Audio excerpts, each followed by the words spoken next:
Hey everybody, uh, welcome back. Another video. First, I'd like to thank my buddy Marty Jakubowski for this shirt, a boxing shirt. He's a former uh, lightweight contender, professional boxer, and he has a knucklehead boxing gym in Chicago, Illinois. And we've been friends for years. Uh, Good fighter, loves the breed. And this next video is this came up. It covers a little bit about conditioning, not so much the art of conditioning, but the particular dog itself. And the question is, what is the difference between good work ethic and high prey drive when conditioning dogs? So some people might equate it as being the same. A dog with a high prey drive has good work ethic, or a dog that's a good worker has a high prey drive. But I'm going to talk about the contrast between the two, because in some cases it can be very different in this respect. If you have a dog that's a hard worker, what you consider a hard worker, but uh, not so primal per se, meaning where they some dogs that have that high prey drive, they'll get so worked up they don't pace themselves, or they'll get so worked up they don't uh, they burn themselves out, they overdo it. Whereas a dog with a good work ethic goes through that uh, pattern of working hard, steady, backing off, catching their wind, pick up the pace, back off on the pace, and do that repeatedly. You know, it doesn't mean they're lazy. Nothing to do with that. It doesn't mean they don't have prey drive. It doesn't mean that they just going through the motions. They inherently understand that they can't push themselves so hard where they're just blowed out. And the other thing is, some people will take a dog like that and push them so hard and keep pushing them, either verbally, or if you're using maybe a email, set the pace so fast where the dog has to work. When you have a dog like that, you kind of let them set their own pace. You can encourage them when you want to encourage them, and they'll pick the pace up. But you don't never want to push a dog, always pushing them, always pushing them, always pushing them. There's some guys that maybe they have that mentality. And I've seen videos where people just push their dogs past the point, way past it, where they're blowed out. And some people say you got to break them down to build them up. That's true, but not in that sense where they're totally played out, can't hardly stand, or they're shaking, or they laid down, can't come out of their doghouse, take a long time to recoup their breathing and their heart rate. That's just messing them up. Where a dog that has a high prey drive like that, meaning they go after anything. They just go and go and go, and they'll see an animal. If you're out on the road, they'll see an animal, and you got to get them away from the area because they won't stop going after it. They'll see a leaf or a bird fly, and every little movement, something sets them off, and they just push it and push it and push it. Now, I had some dogs like that, and I tried to, with pretty good success, uh, teach them to pace themselves, which they did, and it showed. But even doing that, depending on the circumstances, like for example with Mr. Rowdy, I mentioned this before. I should have went the day of the show, not the day before the show, because when he got there, he was so wound up, ready to go, that he never settled down. Or even Bill in his last match, who I had taught him to pace himself. He could hear, it was a small area, and he could hear what was going on. He knew what was going on, so he just burned himself out in the vehicle, right? And it showed during the show, even though he won and it didn't go that long, it cost him, you know. So that's basically the difference. Both of them might have good work ethic, but one of them is smart enough to know not to burn theirself out. One of them, the one with the high prey drive that's just looking to get anything, you have to teach them, if possible, because some you can't. That's just the way they are, to pace themselves. And you could do it the way I did, doing the bait work. You know, I hold back on them, this and that. You can do sets in a workout, you know. But regardless of whatever type of dog you have, you never want to push them too far. So when we say hard workout, what does that entail? What do you mean by hard workout? Hard workout means you want to build them up, you want to stress them out some, but they need to recoup within a relatively short period of time. If they don't do that, then you've probably done too much, or you haven't given them enough rest. So a dog with a high prey drive like that, you might want to rest them more because the workouts are so intense and they just blow their self through it, that maybe more rest is necessary, less work days. But you don't want to stress the dogs that much, you know.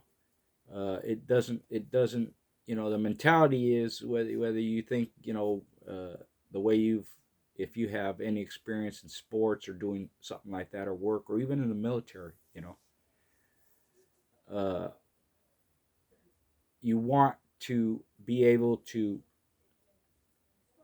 put yourself, or your dog, in this case a dog, through some stress. You want to work them hard, you want to get a good workout out of them, but you don't want to push them so hard that they can't hardly walk, you know. That also will have a tendency to peak a dog early,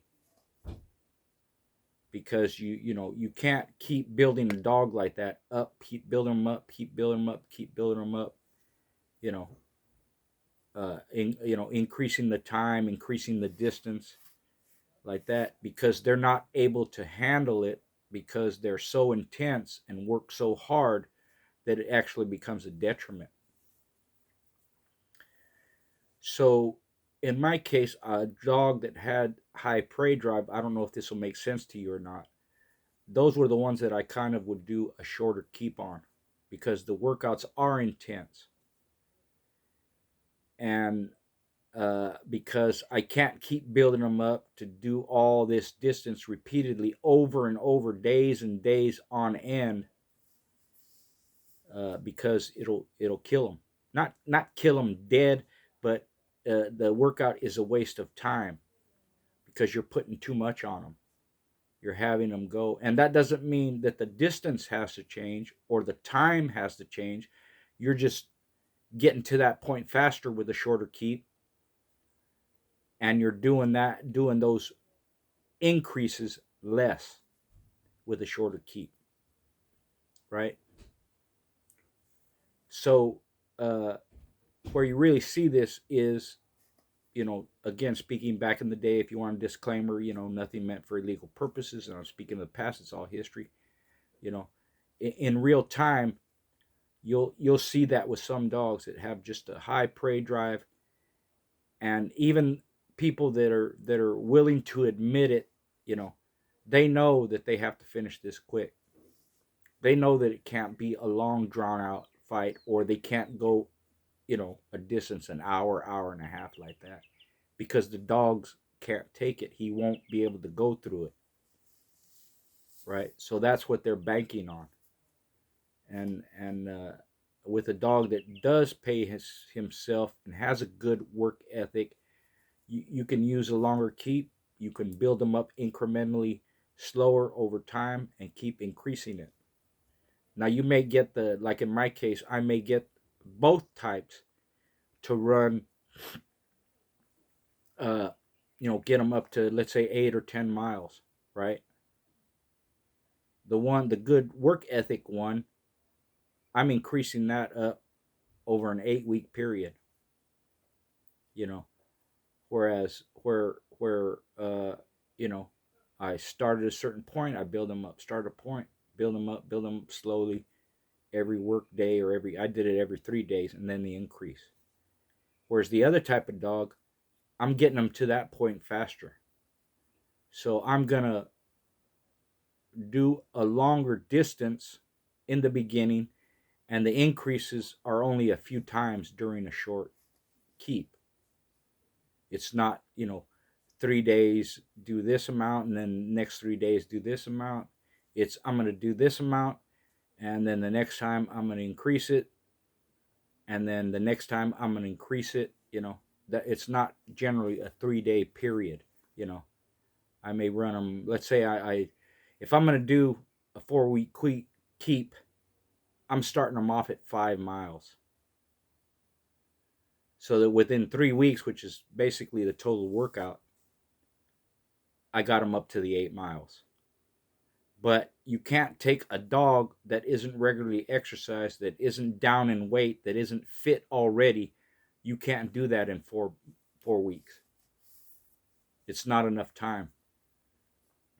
So that those type of dogs, they have to be fit already. They have to be regularly exercised, at least in my case, and they have to be able to, where I'm starting at a higher level with them, longer distance. They have to be able to do that with no problem. They're not even hardly breathing heavy when I'm doing the 5 miles. And then the increments would be, 6 miles, 7 miles, 8 miles in 3 weeks. And then I'm peaking them the last week. It doesn't seem like a lot, but it's like, the dog can already go, let's say, talking to the past, he can already do an hour off the chain. That's no big deal. He can do that, and still be on his feet afterwards. He's not played out. He's not burnt out, you know, unless he's badly hurt. That's a different scenario. So uh, you know, I kind of like in between, and I spoke about this on the Patreon show that we have with 78. Is I like dogs that were kind of wild, energetic, a lot of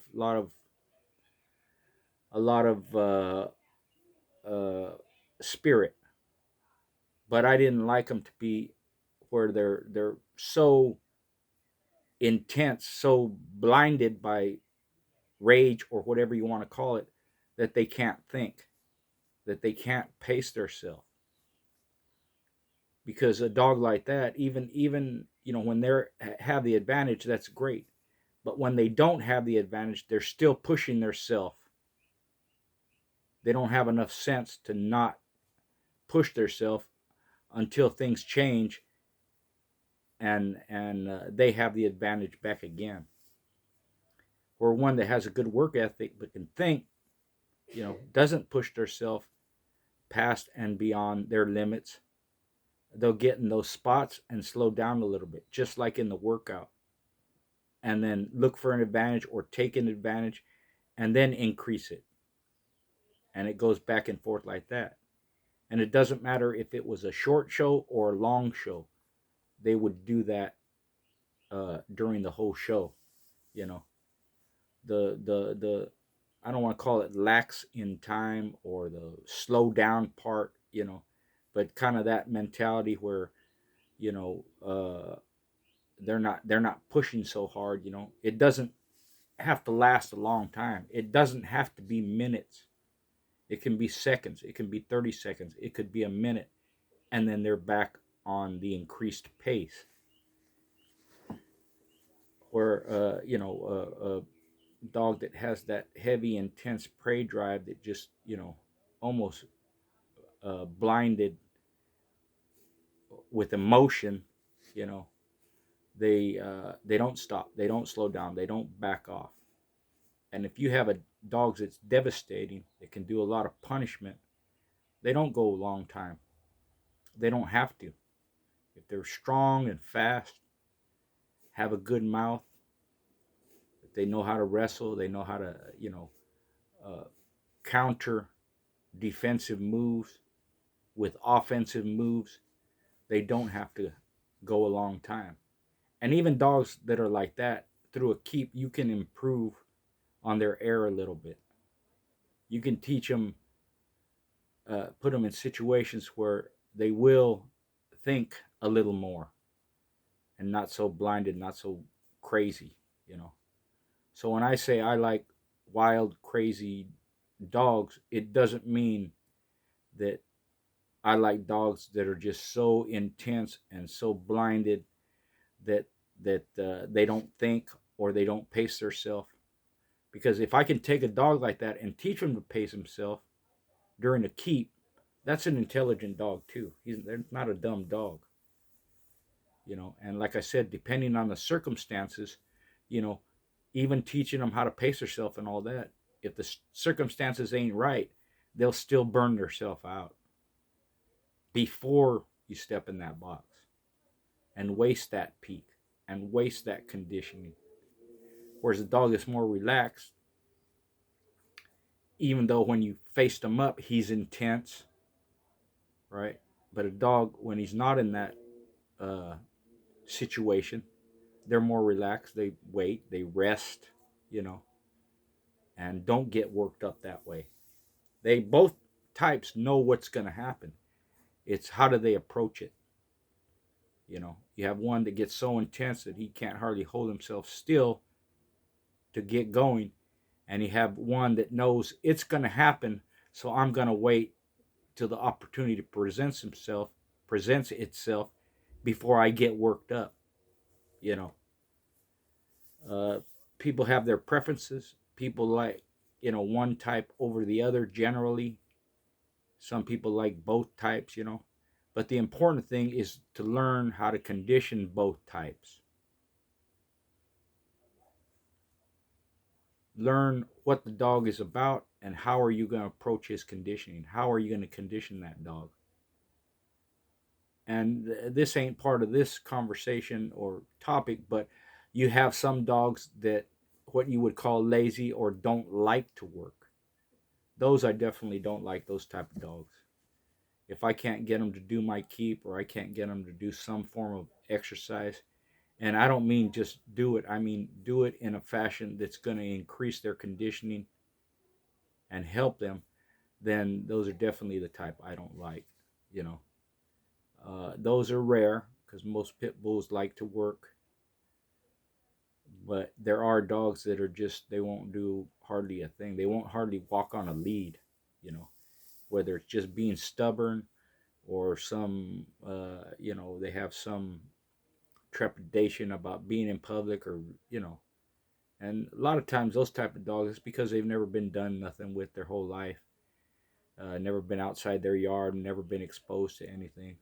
So they have trepidation when they're in an unfamiliar place or around, even around unfamiliar people, unfamiliar circumstances, you know. Generally, you can get almost any dog to work. It's just how are you going to do it, you know. So my baiting technique helps teach a dog to pace themselves. Other people do sets, you know, like, and what I mean by that is, let's say he does a flirt pole or a treadmill, you know. On the treadmill, they'll blow themselves out. So you time it to where you think that's enough. You take them off, you walk them out, let them cool down, put them back on there. They're going to go 100 miles an hour like that. So increments like that are small, should be small. And maybe, you know, it's only a few minutes you could do a dog like that. But you can repeat that several times. It doesn't have to be, you know, oh, one time and I take him off and that's it. That's all he can do, 5 minutes. You can do that repeatedly, doing those sets, 3, 4, 5, whatever you think the dog can do. In that respect, the dog is forced to pace itself, and psychologically, it has that effect on them also. And you could do that with a flirt pole, you know. You don't have to. In a lot of times, we get in our mind the dog has to do this much time, and or he has to go that much distance, or I have to do this many hours of work a day or whatever. You kind of got to get away from that way of thinking and focus on the dog and what is best for the dog. What can the dog do so that I can get him in good shape because he's this way mentally? That's more important. So, and I'm not saying it's not important to keep track of the time or the distance. All that is important. You should always take notes. But if you're doing sets like that with a dog like that, it's the increments don't have to be a lot. It doesn't have to be 2 hours on a meal to do that. You do that with a dog like that, you will kill them. Doesn't matter what you give them, how you feed them. They could injure themselves very easily, and they need longer to recoup, more days off, because you're getting a good workout. You know, the dog is working hard, harder than most, but along with that, they need more rest, and they may need more food, depending on how many calories you're burning. You know, there's charts where you can, uh, let's say running. You run this many miles, or you run this distance, or you run for this amount of time. It burns so many calories. So that gives you an idea of how many calories of food you have to replace that he's burned off. And the other type of dog, you can generally work them longer, or work them longer distance, work them longer time wise, and work them longer distance, because they're not killing themselves, they're not burning themselves out. So these are two different types of dogs. Both of them can be utilized in competition. In my day, it's just up to the conditioner to understand each type and act accordingly, condition, train accordingly. Some people, like I said, they like one type, some like the other type, and they have specific reasons why they like it. And the dogs have to have the attributes to utilize the type of conditioning you're giving them, which goes along with the food. So it's just a little short clip. It came up. A friend of mine brought it up. I thought I'd do a video on it. I hope it makes sense. Feel free to comment, and more vids coming up. Also, this is what's today, the 18th or something like that. Anyways, we have that show in Southern California in Riverside this weekend. Me and Angie's going to be there. School Baby's going to be there. We're going to have Merc. We're going to have